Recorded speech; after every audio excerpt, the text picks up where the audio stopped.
428 801-472-0428. Man, try a slice of this tomato, man. It's organic.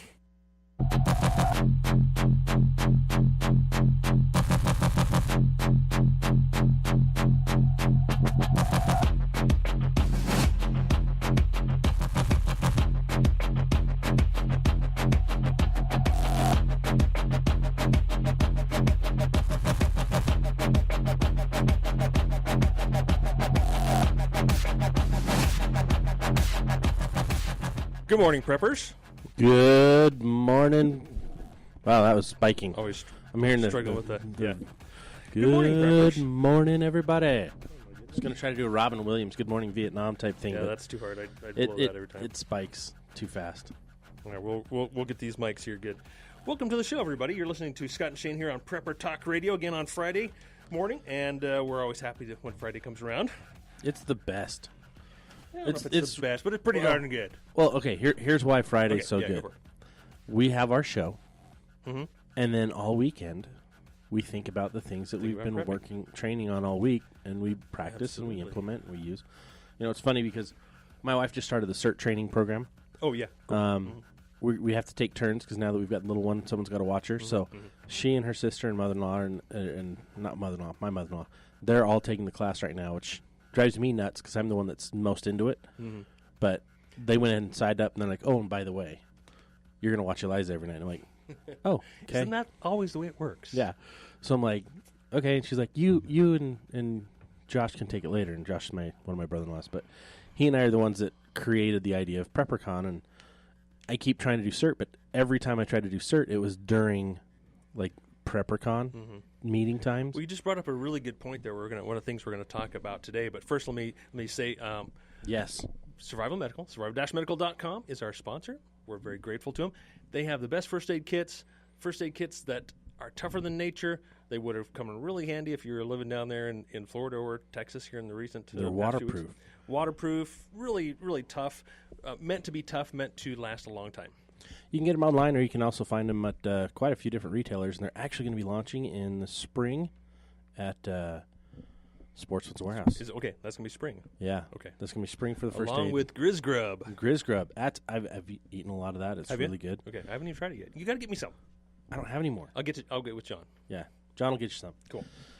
So, we're trying to make a little segue here. What Scott was talking about family and CERT training and so forth. And you got to get you some. That's an easier segue. Got to get you some? You got to get you some.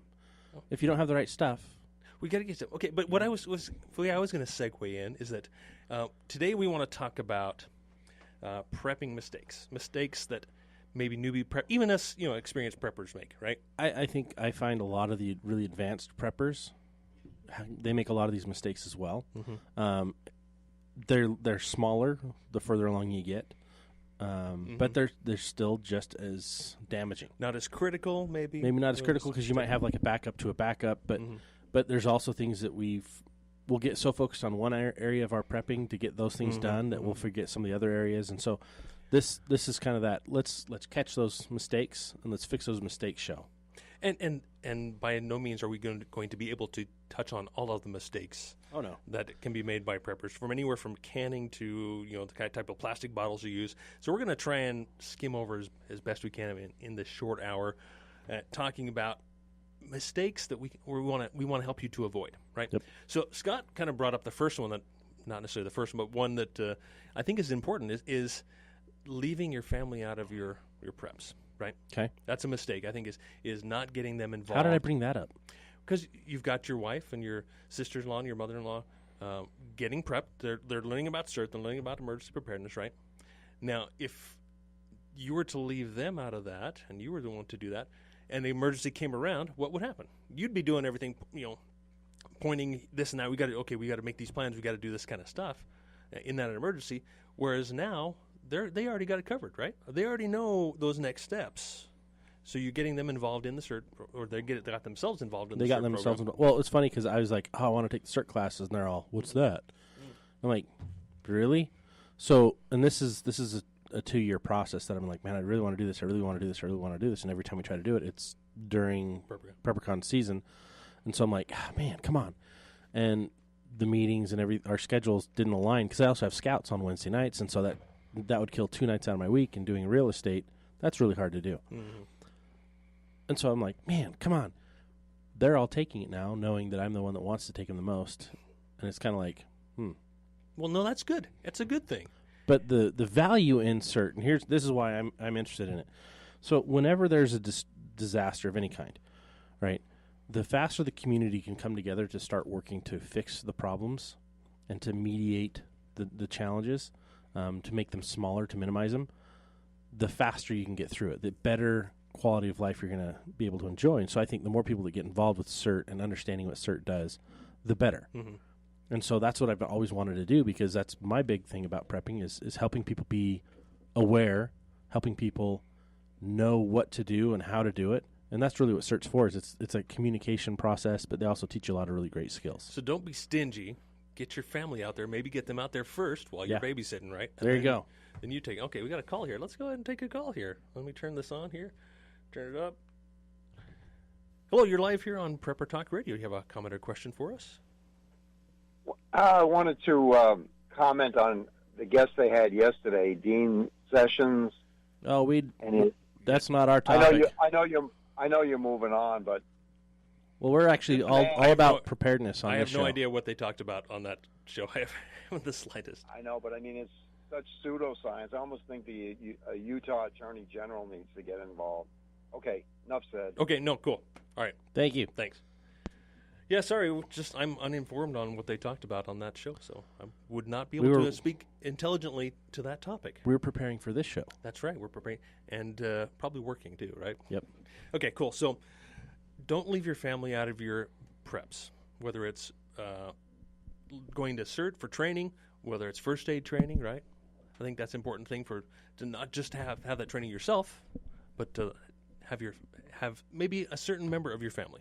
Mm-hmm. Maybe someone's assigned for first aid, someone's assigned for communications, those types of things, and they get really good at it.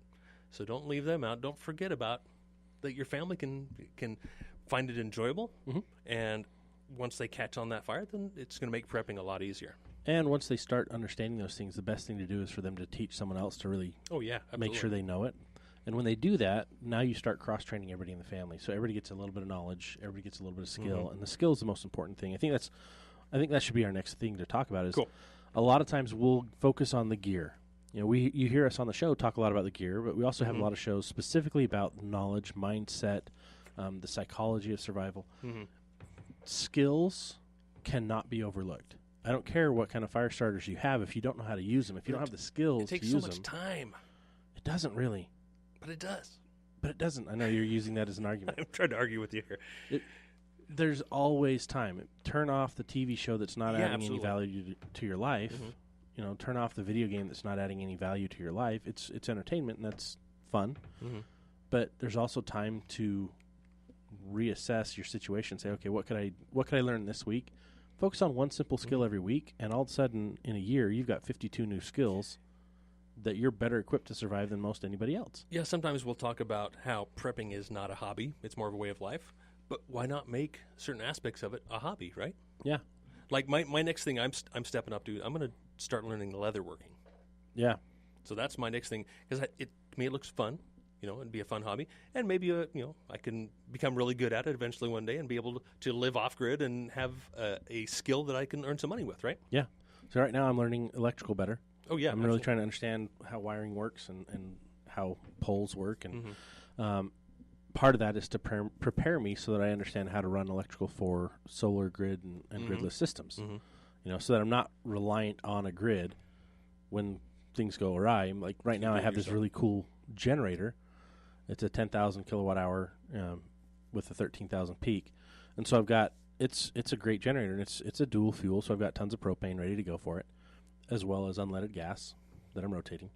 But solar, mm-hmm. I don't need gas. As long as the sun's still going, I can get something. So that's the next thing I want to do. And so I'm learning all the electrical things so I can actually tie my generator into my system, or mm-hmm. tie a solar panel array into my system, and figure out how to do battery banks and things like that. And so that's one of the things I'm studying right now.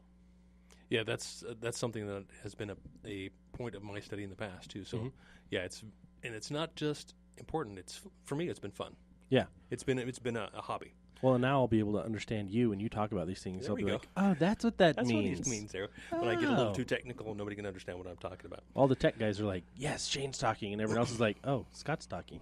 Oh, Okay, cool. So skills, neglecting skills is a big mistake. absolutely. Or maybe overemphasizing gear.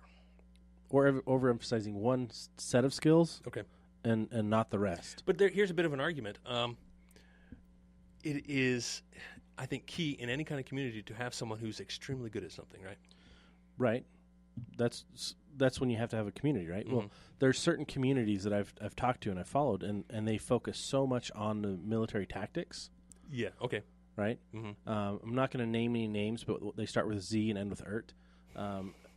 They focus so much on shooting sport, self-defense. They don't talk about first aid. They don't talk about, they don't do anything else. Right. And they feel like there's this militia that you can become that will solve all your problems because you're in this brotherhood. But you're missing all the other aspects of life by just focusing on that one section. And I'm not going to say that having that type of training is bad, but don't let that be your only focus. You have to take a season or two or whatever and learn something and move on a little bit. Absolutely. We've got another call here. Let's roll Let's the dice take a here. gamble, yeah. Let's see. Hello, you're live here on Prepper Talk Radio. Do you have a comment or a question for us? Are you there?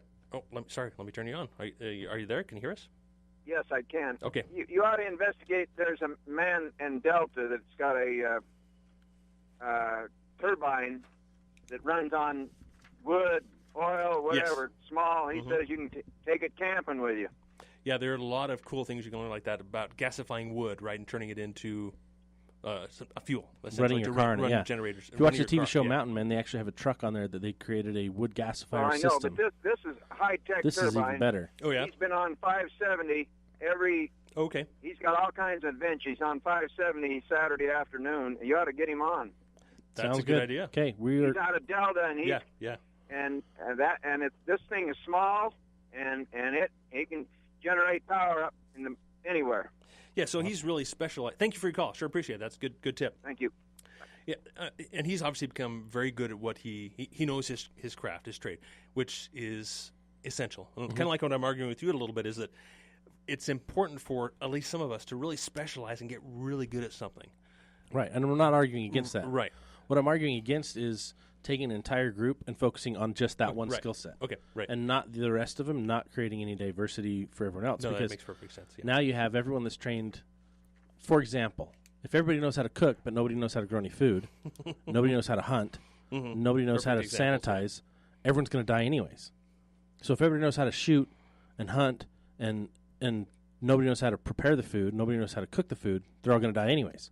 So if you all only know one skill, therein lies the problem. Yep.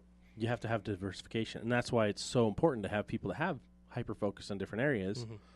Some prepper groups I talk to, they won't let anyone in unless they have a specialty, and if that specialty isn't one of the ones they need, you can't get in. Right.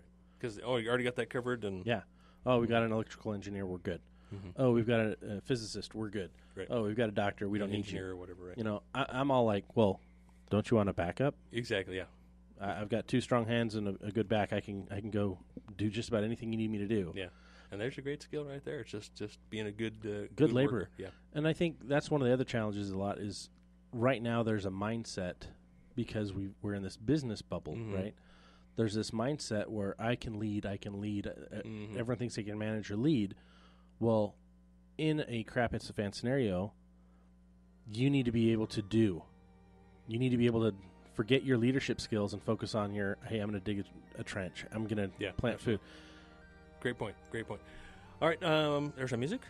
We will be right back after the commercials. You listen to Scott and Shane here on Prepper Talk Radio, and we encourage you to visit survival-medical.com and check out their first aid kits. See you after the break.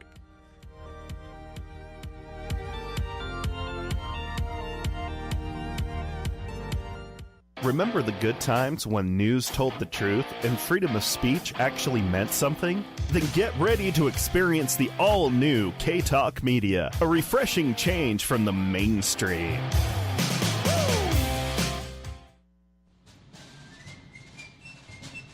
Because you love our country, you know that George Washington was a true hero. Have you ever wondered who his hero was?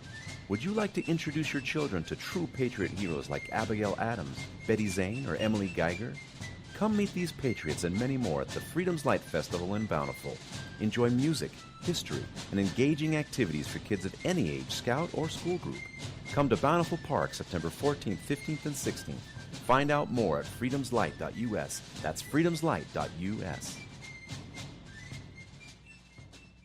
Cottonwood Place Senior Living. Your next beautiful home is waiting just for you. It's decorated so beautifully. It's warm, it's welcoming, and they take such good care of her. I have not met a staff member I didn't love, and I didn't just know that they had Dad's best interests at heart. I've had opportunities to work elsewhere, but this is where I want to be because it's home for them and it feels like home to me. Cottonwood Place Senior Living. Call now and ask about our monthly special. 801-947-7400. That's 801-947-7400. How do you find the right dentist for you? Are you lost looking for your dream smile? Are you confused when considering all the implant options and advertising claims? To receive a free consumer's guide on the 7 things you should know when choosing a dentist, visit smile-confidently.com or call 801-512-2987. This guide will help you make an informed decision on choosing the right dentist. Learning about your oral health options will help you feel your best. And exclusively for the next 3 weeks, K-Talk listeners will learn how to receive a free Sonicare AirFloss Pro, so click or call today, smile-confidently.com or 801-512-2987.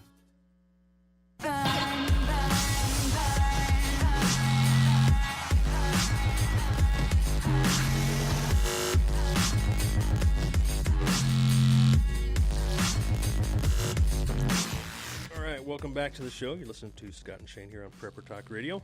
On K-Talk. It's not KTKK anymore, is it? It is. Is it still? Okay. Yeah, that doesn't change. Well, I thought it changed with the 1640. The numbers, yeah, well, the call sign doesn't change. The band changed. Cool. So on ham radio, does your call sign change? No, it does not on the frequency. Boom. Sorry, I turned you You've down. been edumacated. Oh, okay. So let's talk about being cheap. Yes. So before we really dive into it, the important thing is to go affordable over cheap. And that's why we've actually partnered with Survival Medical as our sponsor, because it is the affordable, longest lasting. I mean, you can get 20 years out of these first aid kits. They're designed for long-term storage, but they're there when you need them. And the quality and the value is absolutely there. Oh, it's all hospital grade, hospital quality. That's who they sell these to before they package them and sell them to us. I mean, that's the same material, same product. Do your price shopping. Shop around. And I think you'll find that they're extremely well priced. So, talking about cheap, I think a lot of, at least newbie preppers, right? Oh, yeah. They want to get into it. They don't know necessarily where to start. They want to start with, like, the 72-hour kit. And we've used that, and we've ripped on the 72-hour kit before because it's just too cheap. They want to hit a certain price point. They want your business. And so the ingredients, the contents of that kit are just, they're not quality. They're not quality. Well, they're cheap. For example, I just bought this everyday carry kit. Right, yeah. Because I wanted to test it out to see if it's any good. And it's got this pen, which is way too big. It's a tactical pen. And it's got a glass breaker on the back of it. And I'm like, the glass breaker is the only good part of the whole pen. The whole thing is, it's uncomfortable. It's not something you would use. It's not something I could carry as a normal pen. And then it's got other tools in there that don't make any sense. That it's just taking up space. But it was people only think $19.95. Yeah, it's $19.95 instead of $79.95. So, what a deal! Buy that thing. Right, and so everything can be sold to you that way. But I wanted to get it to test it so I could disprove it, and then I've shared it with them what I liked and disliked about it. The thing I liked about it was it's a waterproof clamshell. The thing I didn't like about it is it was 80% full of styrofoam and 20% full of gear, and that gear doesn't need styrofoam.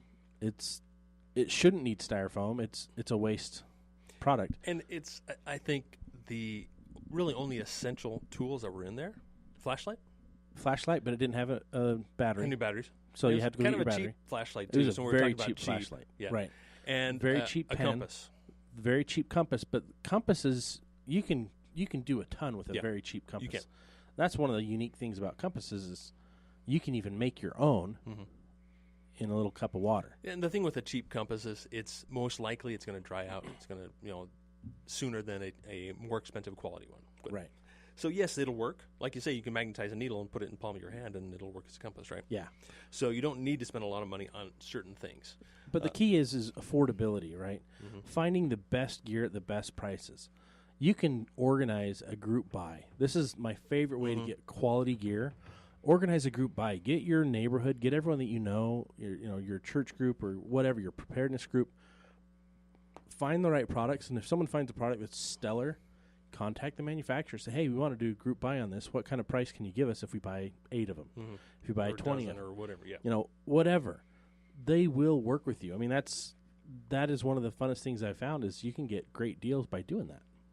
And you're getting deals. You're buying something of great quality affordably. Now, with and I think when we're talking cheap, the reason I don't buy cheap is I don't want something to fail, especially something that's critical, right? A lot of these things like a defense pen, is that real critical? Not really. It can kind of be cheap depending on what you want to use it for. If you want to wear something every day and make sure you have it on you, you probably want something slim and lightweight and quality, right? And that one did not meet my qualifications for a defense pen that I'm going to carry with me every day. It doesn't meet any of my criteria for an everyday carry pen. It's way too big. It's way too bulky. It's uncomfortable to write with. And the clip on it is so tight, it like rips stuff. And again, not a critical item. But when it does come to critical items, that's where I think we really want to point to spend your time doing your research, finding what works for you, and don't hesitate to spend good money on it. There are reasons why there are $20 axes, and there are reasons why there are $400, $500 axes, right? Same thing with holsters. Same thing with backpacks. Yep. The kit, the 72-hour kits that people buy, they are the cheapest backpack they can fit in most cases. Yes, I've yet to see a 72-hour kit. Well, if someone sees under the $300 mark that has a good backpack, yeah. Someone sees a kit that's $400 or $500, and they're like, "What the heck?" Unless you really dig in and get to know what components are including with that and the quality of the pack, they're just not going to spend that kind of money. So people don't make it because at that point, if I'm going to spend that much money, I'm going to choose the pack that I want. I'm going to choose all the components in that pack myself. And I'll probably spend more because I'm not buying it in quantity in a bulk, like they're providing in a kit. But quality it's a bit subjective. Yeah, and also you have to look at the tools, right? What tools do I need for my environment? And actually, I had an email yesterday on our Facebook page. One of the callers wants us to talk about what we need based on the environment that we live in, and that's going to become a future topic. But I think that's very important to point out today is not all kits work in all scenarios. And so you've got to be wise. Where am I going to be? Which kind of leads us into the next topic. Thinking that when the disaster happens, I'm going to be home. Yeah, absolutely. There's a high chance of that happening, but there's an even higher chance that you're away from home. I mean, most car accidents happen within a mile of your home. You're not at home, but you're away from home. So we need to look at what are the scenarios that we're going to encounter. We need to make sure we can get home if that's where we need to go home, or what is our secondary rally point. My wife going through CERT, the big thing is if there's a fire, where do we meet? If there's an earthquake, where do we meet? If those locations aren't available, where do we meet? If we're out and about, where do we meet? Like, it all comes back down to where do we meet? Where are we going? What are we doing? Where do we meet first? And how do we communicate? And I think those are the parts where everyone's like, well, I'll get home and then everything's good. Well, maybe your home's not there. What if we had that 7.5 earthquake on the Wasatch Front and there goes 60 to 80% of the homes structurally unsound to enter? And then yet another mistake I think many preppers make is not having a plan A, plan B, backup plan, just like the PACE, primary, alternate, contingency, and emergency plan. So having multiple plans for multiple aspects. If you find yourself away from home, what's your plan? What's your alternate plan? What's your contingency plan to get back to your home base or to your bug out location, whatever it may be? So, excuse me. The mistake of thinking you're going to be home, where you have all your preps, so you don't have your EDC with you, you don't have your car stocked, you don't have maybe stuff stashed at your parents who live somewhere else that may be along your route. Well, yours is you're probably the best example because you do a lot of travel for work. Mm-hmm. You know, every time I see you in the back of your car, you've got multiple redundancy kits, and they're not huge. They're like perfect travel size to get where you need to go, right? And I do the same thing with mine. But it's an easy, simple reminder. It's like, hey, do I have the things that are going to be the most valuable to me in getting home or getting to that next rally point? Mm-hmm. Most people don't. Yeah, it does take a lot of planning, and then back to the pace, and it takes a lot of thought, and it takes and some redundancy in equipment as well. In How gear. often do you look at those bags? Way too often. No, but how often do you look at it? At least once a week. Yeah. Every time your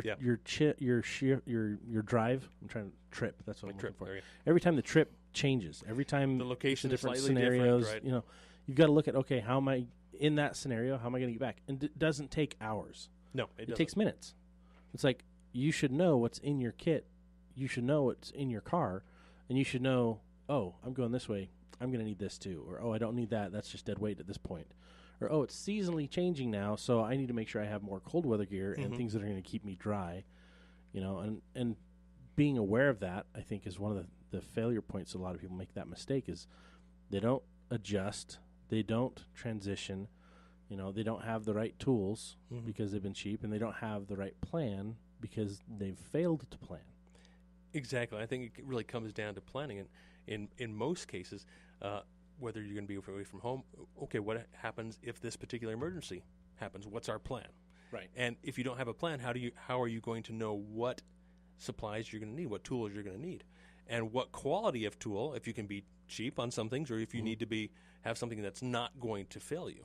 Right. Like if your plan is to, okay, I'm just going to throw this out. If you're going to be the lone wolf and bug out to the mountains, right, and you're by yourself and you're going to live off the land, you probably ought to have the best quality axe, knife, and those kinds of tools that money can buy, right?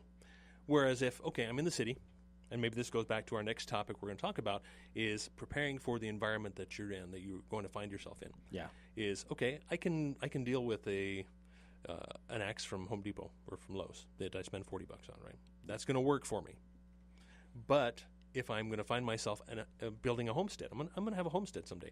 I'm going to be shopping regularly. I'm going to be cutting trees. I need some good quality tools and that are different types of axes that you need. There are lots of different types of blades. I mean, just looking at an axe chart, like 3 weeks ago, I was looking at it, and I didn't even realize some of the different types of blade heads there were for the different types of things you do in woodworking, because a woodworking axe is different than a tree felling axe. Absolutely. Right. And the weight of the axe, the shape, the size, balance, all different. The quality of the steel, it all makes a difference. So, and that's another thing I think we want to talk a little bit about too. Is the analysis paralysis, the paralysis of analysis, right? Huge issue that a lot of preppers have, especially the beginners. Especially beginners. Well, it makes perfect sense too, because you're getting into something that's foreign to you. You need to learn as much as possible, but don't let that paralyze you. Yes, you're going to make mistakes, but mistakes are important. Well, and the other thing is don't analyze so much that you're not willing to do something, right? Focusing on the skills first, but then, hey, I've got some extra cash. Let's start getting tools. I always look at the ready radius that we've kind of been discussing. I love that. As your priority. The ready radius. The ready radius. Start with your EDC. That's going to make you more equipped on a daily zero basis. radius right there. That's right. What's on me? On your person. And then you go, okay, the next radius out. Okay, now my car or my house, and start going that. But then you always prioritize. It's two types of priorities: the radius, and then the emergency rule of 3 becomes your number one absolutely. Rule. Right? Will I be able to survive in the wild for more than 3 hours in a storm without any shelter? Will I be able to survive in the city in a storm without any shelter? I mean, shelter's number one. Then it goes to water. Then it goes to food. And all along the lines, there's first aid kit. You've got to have a kit. You've got to have knowledge. And so building from that and then growing off of that, that's the simplest place to start. Yeah, absolutely. And I think that's the basis of where you should start is the rules of 3, survival rules of 3, and your radius. I actually met a guy a few weeks ago. Well, wow, it's been months now. About 5 months ago. his whole focus was on a EMP happening. Yeah. And everything he was doing was putting everything in Faraday cages. Mm-hmm. And that's great. He didn't have any water. He didn't have any food. But everything, all of his electronics, he had Faraday cages set up for the redundancy parts, not the main ones he's using, but for everything else. I'm like, what on earth are you doing? I'm like, there's no grid for some of these things to connect to, like his computer, his laptop. He's like, I want to be able to surf the net after an EMP. And I'm like, the net won't exist for a while. Mm-hmm. But he was so focused on an EMP that he hyper-focused, and that paralysis of getting anything else important done was gone. Yeah, and I think that's another mistake that, some preppers, and I think that's mostly portrayed on, on Doomsday Preppers. So they're focused on one particular event, which is not necessarily true, not necessarily the case for most of us preppers, right? Well, and all the preppers that I've talked to that have been on that show, they're like, well, this is what National Geographic wanted us to do is focus on just one area. Mm-hmm. This is the least focused area I have. Everything else is geared towards all these scenarios, like a crossovers. bunker. We're going to have a bunker. That's where we're going, and that's our main plan. That's our fallback plan. That's our alternate plan. That's our emergency plan. Right?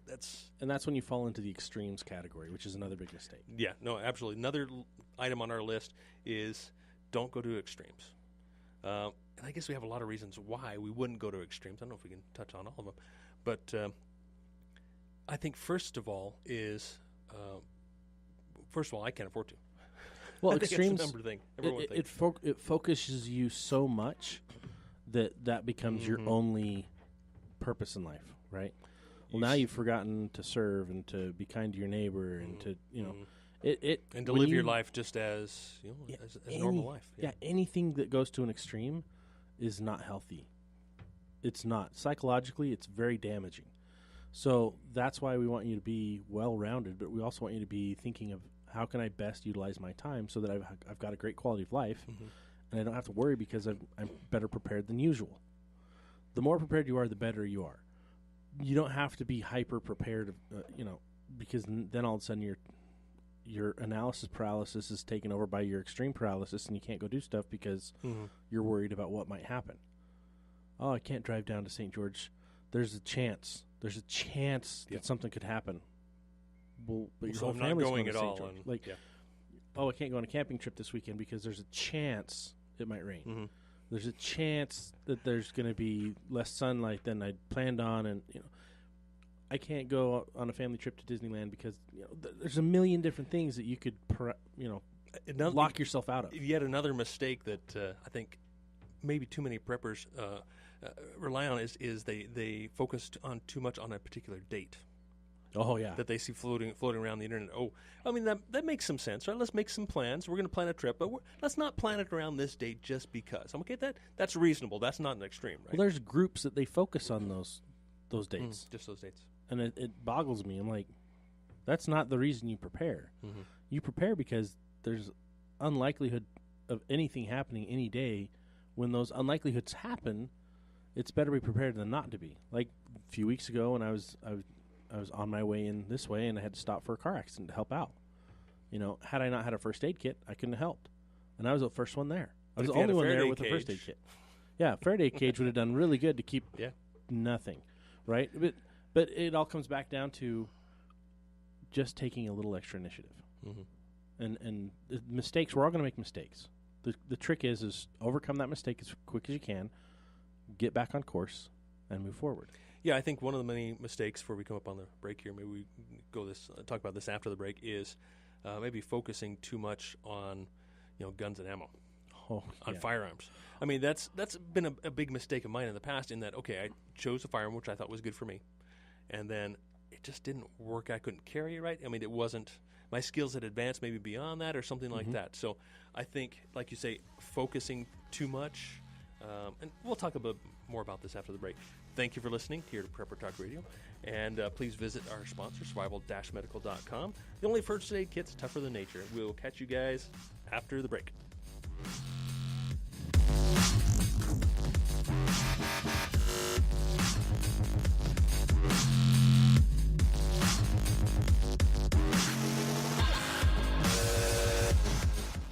It's time for yard work and barbecues. And don't forget to enhance your enjoyment with a little K-Talk Media. 1640 AM. We bring the spice to your life. Hey guys, it's Scott and Shane at Prepper Talk Radio, and we're here talking about survival medical. So in case of an emergency, you need to make sure you've got a first aid kit you can actually depend on. Yeah, every first aid kit I've ever owned has a pretty short shelf life. You know, Band-Aids that don't stick, ointment that dries out. And I hate that. That's like the worst, when your kit doesn't work or doesn't have what you need. So Survival Medical has completely changed the game by creating a long-term shelf life system, but also has all the things you're looking for. It's what I use to prepare my family, and it's what I keep in my car, and I take it wherever I go. So if you're planning on camping, hunting, hiking, or even the simple things like taking your kids to the park for a picnic, make sure you've got a Survival Medical kit. You can get your Survival Medical kits at survival-medical.com. That's survival-medical.com. Survival Medical, the only first aid kit tougher than nature. Get yours now at survival-medical.com. That's survival-medical.com. This is Tim, sometimes known as the Godfather of Pizza. I am on K-Talk Radio today to make you an offer you can't refuse. Come to Godfather's Pizza just off Redwood Road on 10949 South, and I will show you the brightest, best decorated pizza restaurant you will ever see. I provide the best pizza in town, and our friendly staff won't break your knees or your bank account.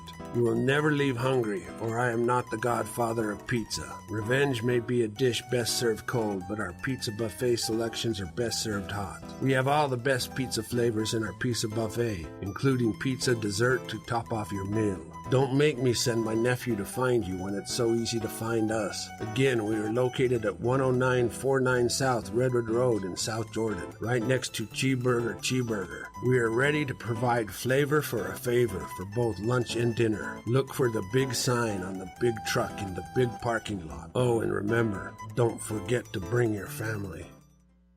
Listen, the Eagle has landed. Phyllis Schlafly's Eagles, leading the pro-family movement since 1972. Join Ed Martin and Sherilyn Eager weekdays 9 to 10 a.m. Mountain Time on ktalkmedia.com. The Eagles have landed, and we're here to stay.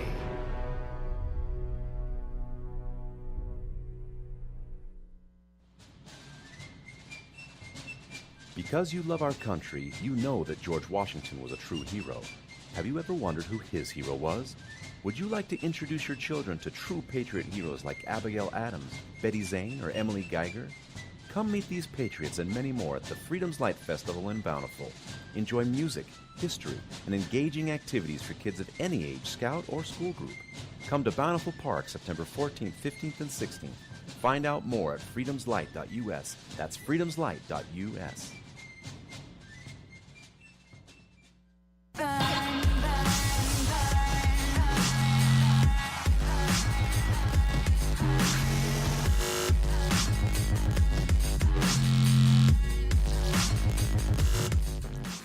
Welcome back to the show. You're listening to Scott and Shane here on Prepper Talk Radio, sponsored by Survival Medical, survival-medical.com, the only first aid kit tougher than nature. First aid evolved. And we're talking about beans, bullets, and Band-Aids right now. We've been talking about the mistakes all show, but before the break, we started in the topic of focusing all on the bullets aspect, the guns and ammo. Or even anything in particular, or overly focusing on something. I mean, and Scott and I, we maybe disagree a little bit on this, in that if you join a community, when it's a community skill, you're so much more valuable to that community if you have a very defined skill and you're very good at it. If it is something useful, right, after the SHTF or whatever. I don't think I disagree with you on it. I think the value is that you're joining a group where there's diversity. Mm-hmm. You've got your hyper-focused skill set, but you've also, before you join the group, been expanding those skill sets, trying to be as broad-based as you can. Yeah, that's the key. Right? You don't have to be an expert in everything. If you don't know how to filter water, or at least boil water to purify it, or find water, like, you need to have some of those basics for the well-rounded aspect. But hyper-focused in a skill set? If it's neglecting your other basic skills, survival skills. But you should still be focusing on the skill set that makes the most sense for you. Like, for me, my skill set is structures. I can build structures really easily. Like, I grew up doing that, and so that's a skill set that I'm continually growing. But I'm also focusing right now on first aid, focusing on understanding in communications. I'm understanding in blacksmithing. I'm also trying to make sure I understand a little bit better how to prioritize those things that the group needs, and also security is another one I'm learning. And kind of like you mentioned, that other nameless group that focuses basically only on security. Right. And I think there's definitely that's a mistake if you think, okay, I'm just going to have guns and bullets, and I'm going to have all these supplies, and I'm going to step up to the group, and I'm going to be the one, or we're going to be the group that defends everybody else, right? Mm-hmm. I think that's a big mistake for a number of reasons that you've already listed. But what if that situation does not happen? What if that doesn't arise, and you don't have your food storage, you don't have your water, you don't have your other. You're not a very well-rounded prepper. You're prepping for a specific scenario. Exactly, which is martial law or invasion or whatever that might be, or zombie apocalypse, right? That's a popular one. Mm-hmm. And why? Because it's fun, right? It's entertaining, apparently. Yeah, we love to go out and shoot and do tactical maneuvers and learn those types of things because, it is fun. And a lot of these things aren't necessarily fun. I mean, I like being out and let's go see if we can find a source of water. Let's use all the clues we see in nature and see if we can find a source of water. And nature will tell you. Mm-hmm. Nature's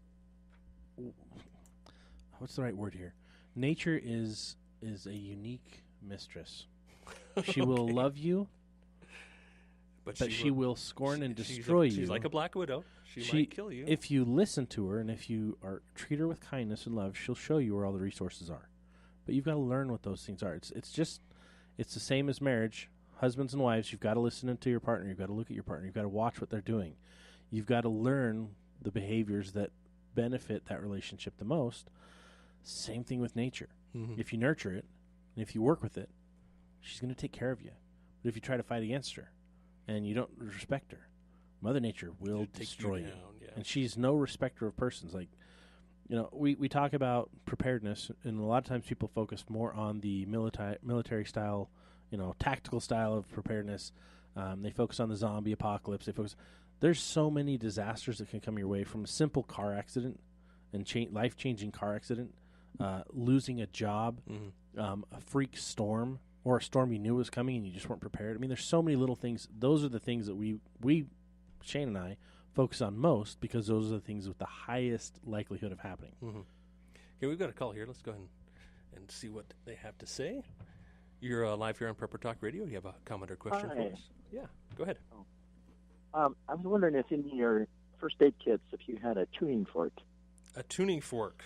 That is actually a brilliant idea. I don't, but that's because you can use that to determine bone breaks. And what else can you use them for? Divining water? Yeah, well, that would be the main thing, and then not to tell the patient what you're using it for. So it's kind of a soothing sound as well, right? Yeah. And this soothing sound, it can actually heal them.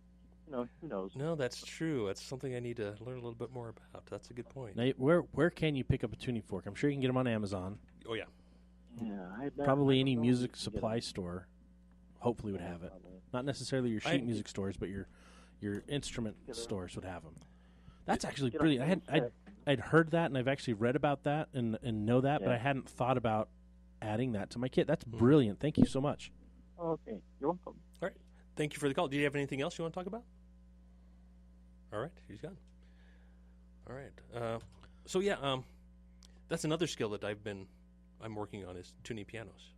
Really? Yeah. Perfect. So I'm working on that. So there's going to be a lot of pianos after the apocalypse that need tuning to be able to reutilize and use in your community. Absolutely. Create. Yeah, and you're not being facetious at all. No. Yeah, absolutely. And that's one thing that I love to have in the house is it provides some comfort. It is a skill, right? You're learning something that's important, and after a difficult situation, you got something soothing, right? You need that, and that's actually one of the big mistakes a lot of people make is they don't put, especially in little kids' bags, put some games. A coloring book, put some games. Yep. If you're not going back to your home to shelter in place and you don't have those resources, get them somewhere else. Put them, have additional resources. I mean, we put a good book in our bags so that we've got something that can distract us or take our mind off or entertain us because psychologically we need that. Especially when something terrible is going on around us. All right, another phone call. Let's go ahead and take this. You're live here on Prepper Talk Radio. You have a comment or question? I had one more thing. Yeah. Oh, yeah. Go ahead. the eclipse we had on the 21st of August, Mm-hmm. that actually it's turning out to be the beginning of the tribulations, which is a 7-year period from eclipse to eclipse. So this little part where Trump has been in office is probably our time to get ready as far as our physical preparations go, because we're still able to buy all these different things, but these natural disasters are just going to keep on going and going. And so I think that's a great point you bring up, is that some preppers, they make the mistake of not taking those things into account. Of not, I mean, it may mean something. It may be the beginning of a tribulation. We're definitely religious, and we believe that is going to be a real point in time. But we also talk about not picking a particular date, but to ignore that possibility is a mistake. Well, it did cross 4 major fault lines across the United States. Usually it's been a bad omen throughout history. So. It was quite amazing. It was definitely a sign. And everything that has come afterwards has been very, let's just say, abrupt. Yeah, that's true. You watch and expect for these things, but everything's been abrupt. Like the earthquakes that are going on in southeastern Idaho. I mean, there are over 300 earthquakes up there now.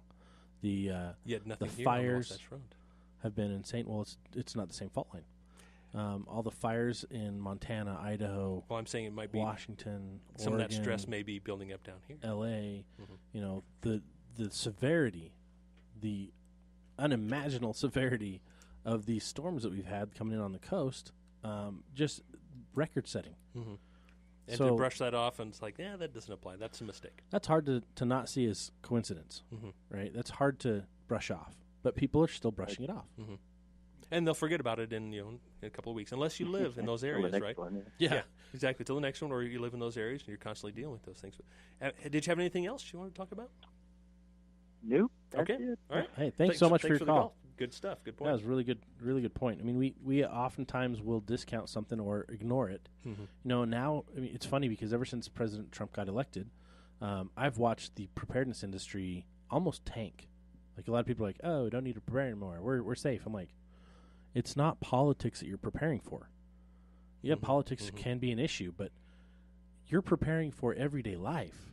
You're preparing for the disasters that you have no control over, nor does any government.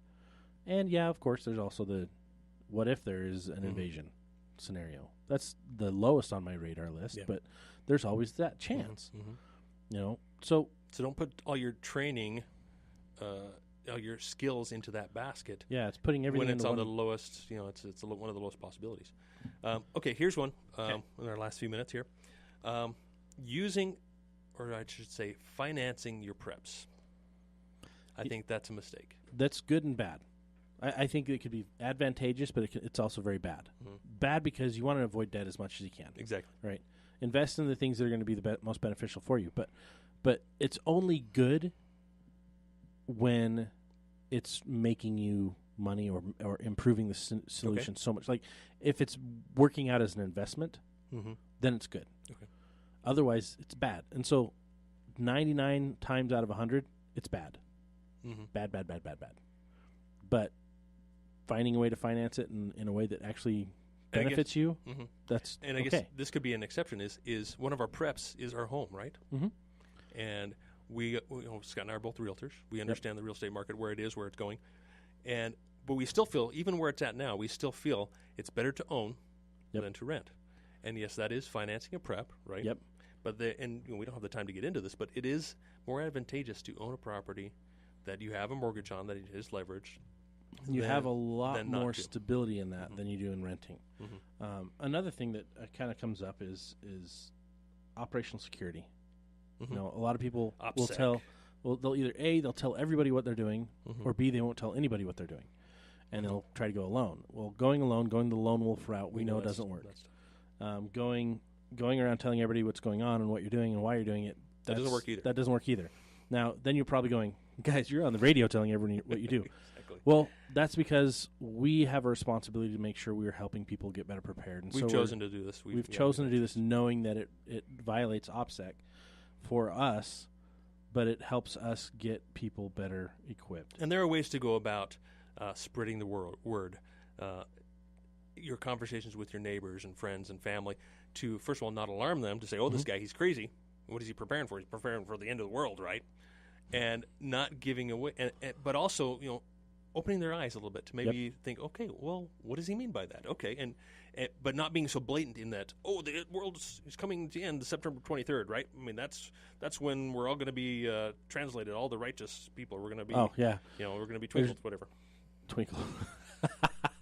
It's funny because any group of religion can skew your perspective, right? Yeah.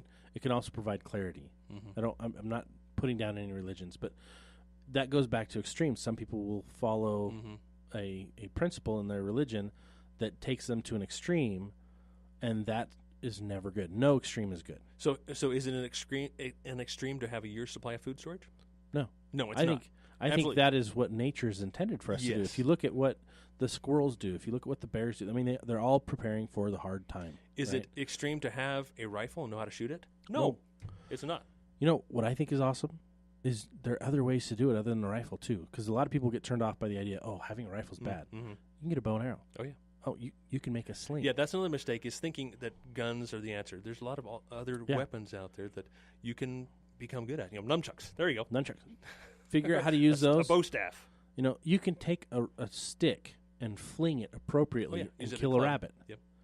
That's one of the best ways to do it. I mean, there's so many things you can do, and there's no 100% right versus 100% wrong way to be prepared. Yeah, and we always try to lean toward what we enjoy, right? What we feel inspired to do. So if you do feel inspired to become more prepared, we hope that you will. We hope that we're inspiring you guys to do something. Thanks for listening. We sure enjoy doing this. We love talking about this and figuring things out live on the radio with you guys. And we'll be back next week with another great topic. And please visit our sponsor, Survival Medical, survival-medical.com. First aid for the future. Hey guys, it's Scott and Shane at Prepper Talk Radio, and we're here talking about Survival Medical. So in case of an emergency, you need to make sure you've got a first aid kit you can actually depend on. Yeah, every first aid kit I've ever owned has a pretty short shelf life. Band-Aids that don't stick, ointment that dries out. And I hate that. That's like the worst, when your kit doesn't work or doesn't have what you need. So Survival Medical has completely changed the game by creating a long-term shelf life system, but also has all the things you're looking for. It's what I use to prepare my family, and it's what I keep in my car, and I take it wherever I go. So if you're planning on camping, hunting, hiking, or even the simple things like taking your kids to the park for a picnic, make sure you've got a Survival Medical kit. You can get your Survival Medical kits at survival-medical.com. That's survival-medical.com. Survival Medical, the only first aid kit tougher than nature. Get yours now at survival-medical.com. That's survival-medical.com. Do you remember the good old days when men used a handful of grease to comb their hair? How about the girls in poodle skirts and ankle-high socks? Do you remember the sound when you revved your hot rod in the parking lot? If you remember those days, wish you had been around to experience those days,